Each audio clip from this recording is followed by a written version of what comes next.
And what parts am I going to steal off, I ask? There's a massive fire. Floor it. Rare parts. It's snapped.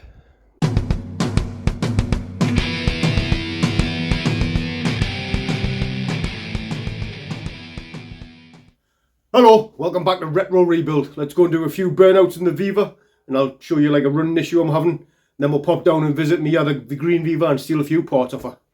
First, I need to address a couple of issues before we go. Make sure the clutch is engaging and disengaging, and we'll make sure the carb is set right on the choke thingamabob. You know that? Ooh, I need to sort my life out. Too fat for this weather. Physically, I'm a mess.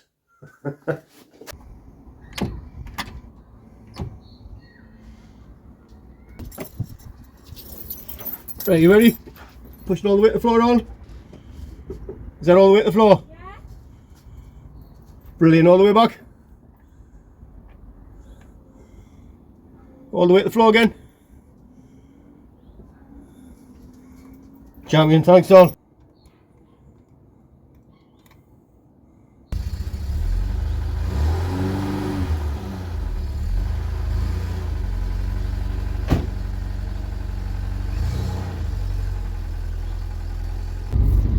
Now, I set that cam stopper thing, and I'll show you when I take it off to where it said it should be in the Haynes manual. I thought I'd try that before taking it off, which is what I'm going to do when I get home. I'm going to take it off and set up the carb the way it says in the workshop manual. I'm going to do the clearances like that, but I'll show you. I'll see if it's still doing it. Yeah. The issue is, through all the gears, like I've had it through first, second and third. When I put my foot down, it's fine until it gets halfway through the acceleration, then it just seems to back off. Burnout! See? That's being in second. If it starts fine, then it seems to back off.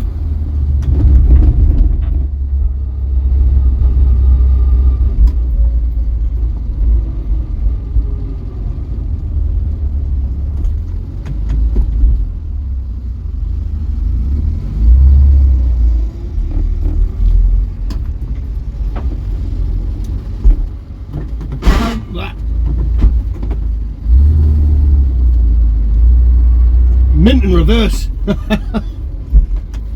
Yeah, but first, right, let's get up in first. Into second. Starts to back off halfway through the revs. I mean, it's like splutters through, but it backs off like halfway through it. So it's got to be like a mixture issue, isn't it?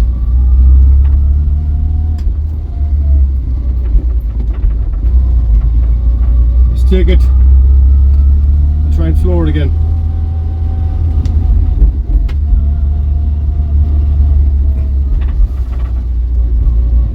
Right, no cause. Yeah, foot to the floor. Yeah, like spluttering, hesitating. It's got to be a carb setup issue, isn't it?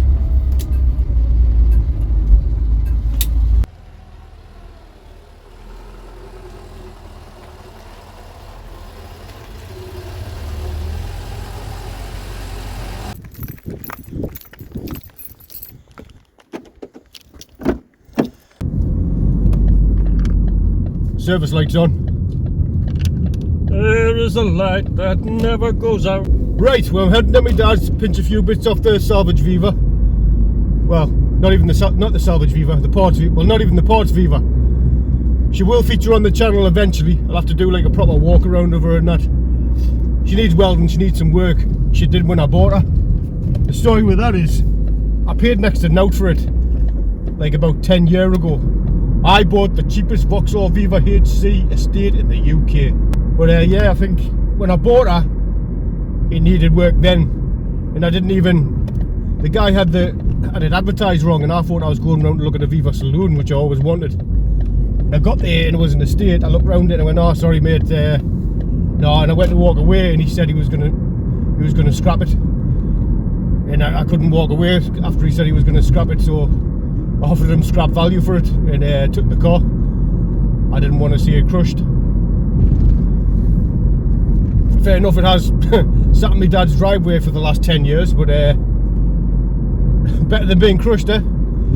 And we'll get round to her eventually. And what parts am I going to steal off her, you ask?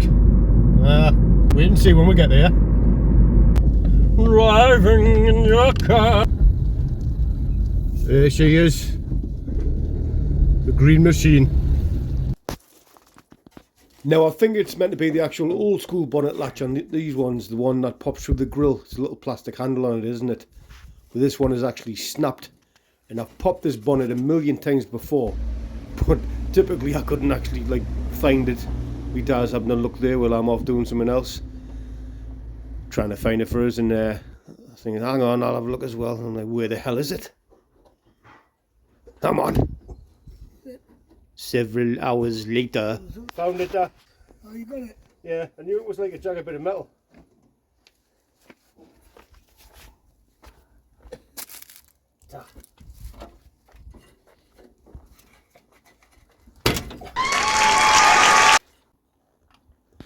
I'm removing the Zenith carb here from the Viva, and I'm gonna take it home and maybe try it on the yellow one eventually.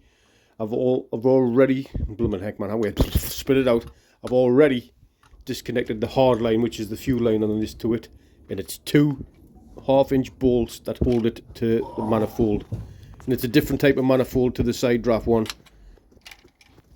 So that's why I want to take that as well. There's 2 half-inch bolts that actually hold the inlet manifold on. And there's 1 half-inch bolt right down the centre of it. Can you see there?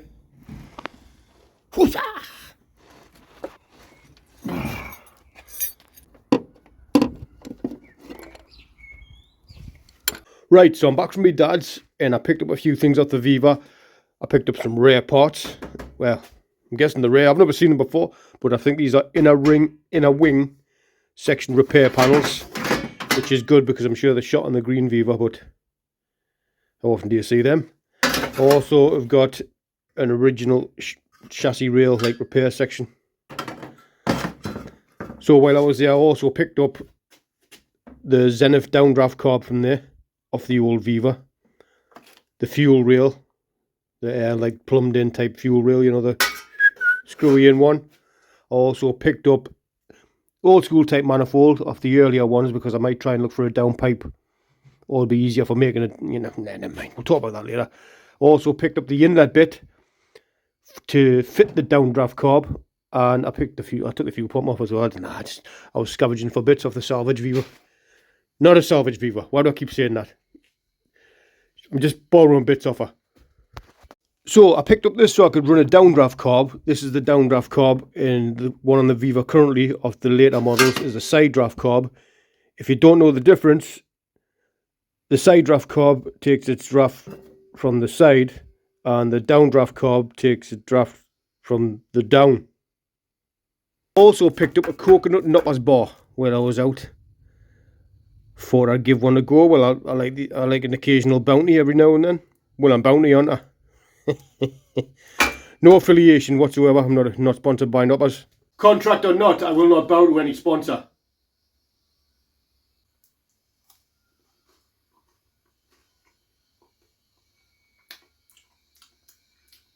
No, I'm not feeling that like a chocolate bar laced in shampoo or something. Yeah.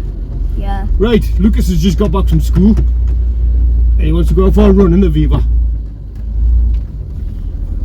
We'll take him for a little jaunt and see what he thinks. Actually, now it's warmed up, it's a bit. Watch out for that old granda.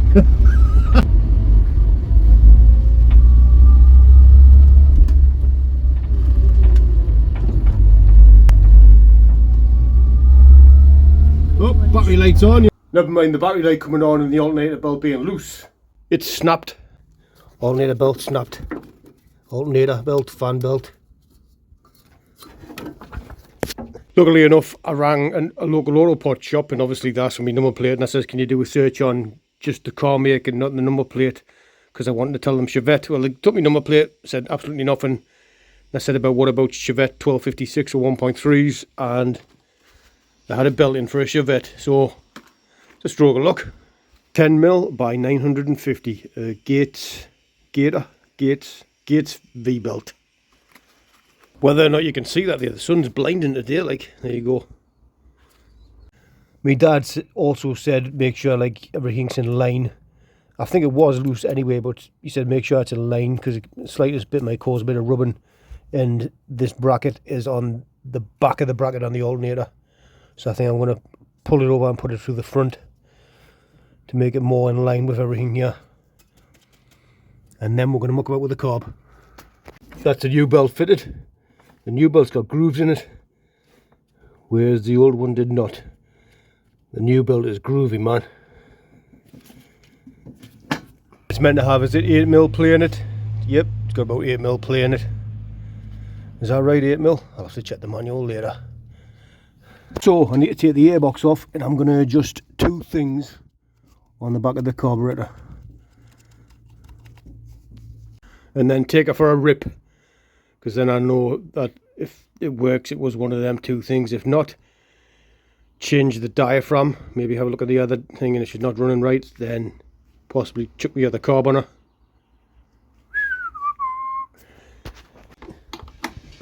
Two 1/2-inch bolts holding the air housing filter on. The 1/2-inch wrench is getting a good run out today. Right, and I took the airbox off so I can set the gap in between this there, which is meant to be the flow chamber ventilation valve stop screw. Correct us if I'm wrong. And there's meant to be a 2mm gap in between the stop screw for the fast idle between this screw and that cam. If you can see it, sorry I can't see a thing. There you go, is that any better? Stop screw, cam. Those are words for them just in case you don't know the technical terms like thingamabob and thingamajig. Interesting, right? I best off show you on this one off the right. This is the flow chamber ventilation valve, correct me if I'm wrong, and this is the stop screw for it, and it needs to be a 2mm gap in between the bottom of there and the top of that accelerator stop thing, you know what I mean, 2mm gap in between them two there. And there's also meant to be, this is according to the Haynes book, a 2mm gap. It says use a 2mm drill bit to set that for your gap there, and a 2mm drill bit, make sure you can get 2mm drill 2mm gap in there. So took the screw out because it wasn't screwing any further down. I just realized in the middle of it is a turny thing, so you hold it there and then you turn the middle bit and it pushes the bolt down. Mine was nowhere near 2mm, it was practically closed. So we'll give that a go. I've lubed that up, put it in there and managed to turn that screw. So that goes back in. Just adjust it, then tighten that down. I know everybody likes to call it the Haynes Book of Lies. And there is some suspect stuff in them. But if this doesn't work, then we'll go off the workshop manual when we take it off. And see if it's any different or close enough or...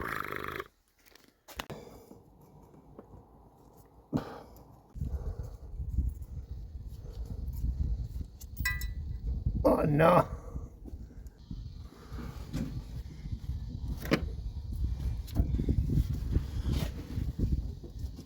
Aha!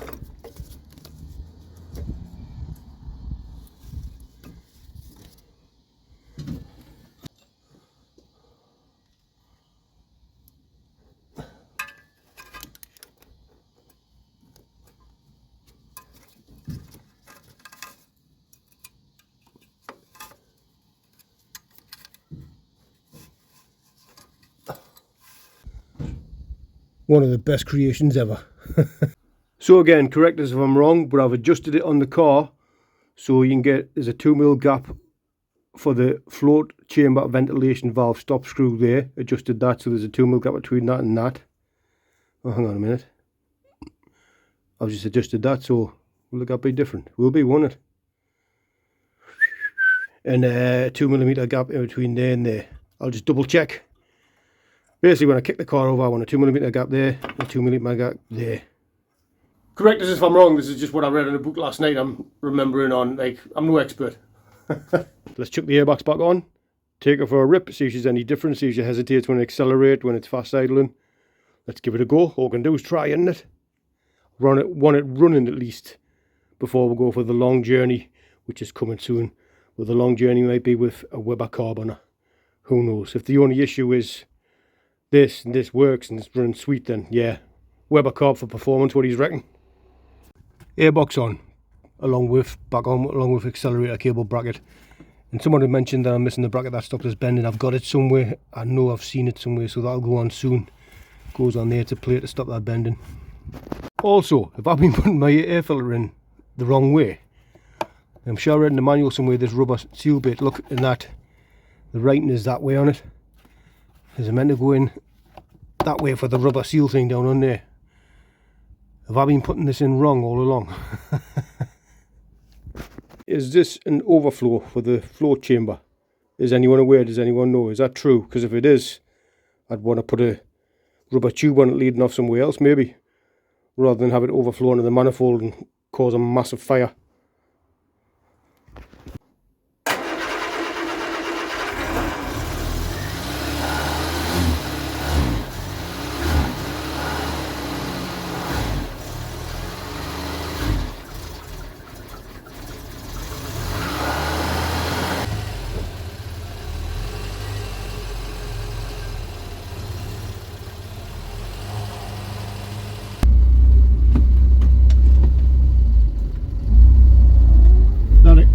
That throttle is instantly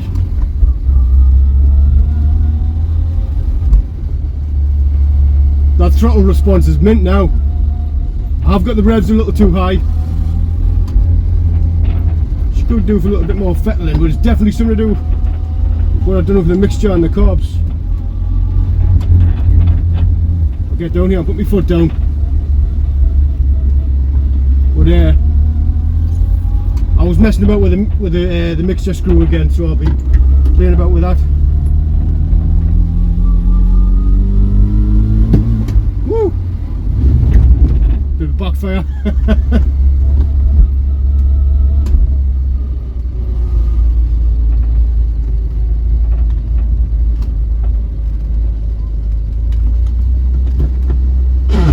Why does it do that on the gears? I've got to wait a bit.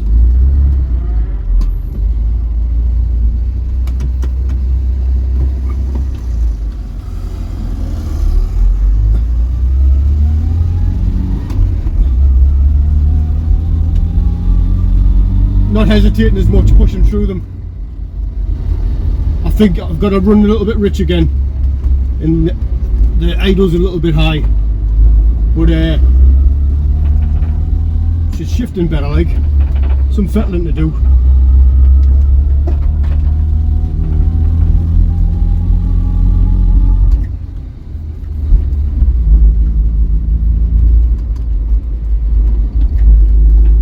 Third gear.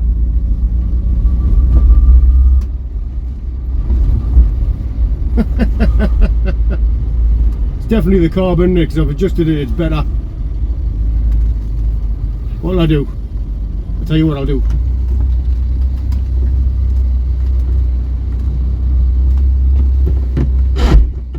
Why is it grinding the gears like that? Fire extinguisher. Never be too safe.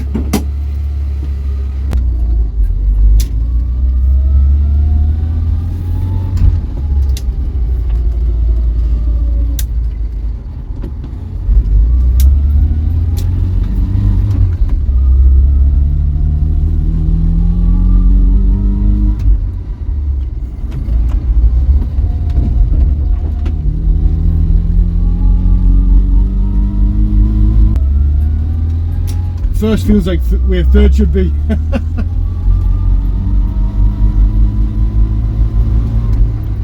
I don't think she's breathing right out the back of her, you know. Like, I think the fact that I've got two boxes on it, I think it was meant for the bigger engines to use.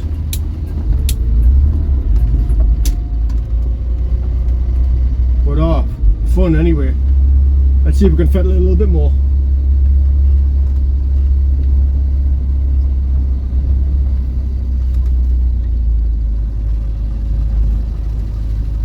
I'll show you what else I did. I adjusted this cold start thing so it's pointing up like this one here as well. It was in the groove, so I pressed it in, turned it around the other way, but I was fettling with the in the mixture again before I did that. So maybe it didn't muck about with that a little bit, but it seemed to improve it when I did that, and it wasn't trying to seem like sucking as much air. Crazy more responsive on the throttle. As soon as I could tell, as soon as I went out after doing them little fine adjustments. But a little bit hesitation when you go to like put your foot down. There was a bit of a pop and a bang, and it seems like it was trying to push more out, and it couldn't. Could it be restricting it with the two back boxes on it? Could this be like two back boxes? It was meant for like a bigger engine, like a Magnum or something like that. Or could one of them be blocked? I don't know. I think I should try and just cut out one of the boxes. So I'm going to mess with the mixture again. I am going to change the diaphragm. Why not? I'll check that one. Make sure there's no pinholes in it and things like that. Take it out for another run. I'm just going to check the diaphragm. I'm also going to lean off the mixture just a tiny little bit. I did have a little bit of pop and bang as well. Pop and bang. Which would mean it's probably sucking in, not getting enough air and too much fuel. It could probably be a number of things, but maybe that's the one on this. I don't know. So I'm going to lean off the mixture just a little bit. I've also taken off the end of this air filter because it's not connected in any way. It hasn't got the thing that connects that up, that opens up and the flap in there. Right, let's crack on.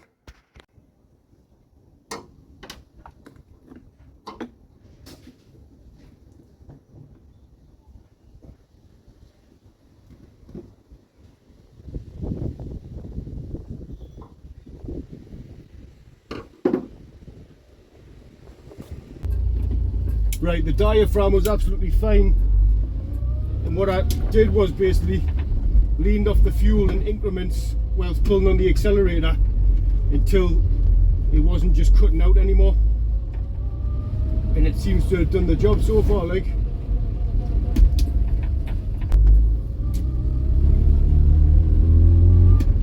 is that better? Yeah. It's definitely the carb, isn't it? Isn't it, Sarah?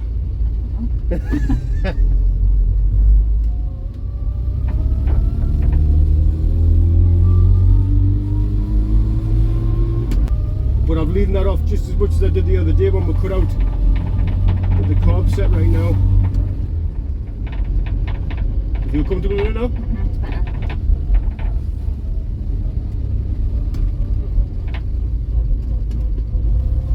Up a hill, warp speed.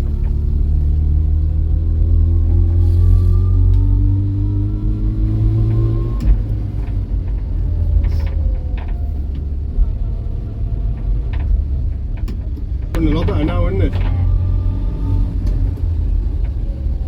Should we go and get some milk? It's not judging me. Is it? Nah. Did you like that? Yeah, that's much better. Put my bonnet down, please. So we'll do that. See, it's put under there. There. Thank you. That was running sweet there until I thought it's idling a bit too high, so I adjusted the idle back. And it was cutting out when I was going to put the revs on, so I thought, oh, so I started adjusting with the mixture again, and I don't know if I've set something all off again or what, but anyway, what shall I do? How much have you got to fanny on with them Strombergs to get them running perfect? That seems to be the only issue, because the car's running fine, got the temperature's going. I don't know about that. I don't know, it's a bit hard to get into gear when it's like warmed up. What does that mean? More reading to do. Anyway, shall I switch over to the Zenith? Shall I give the Zenith a go? Who else watching with a Viva is changed over to a Weber carb or done a different carb upgrade? Anyway, thank you all very much for watching. Please like, share and subscribe. Have a great day, and I'll see you in the next one.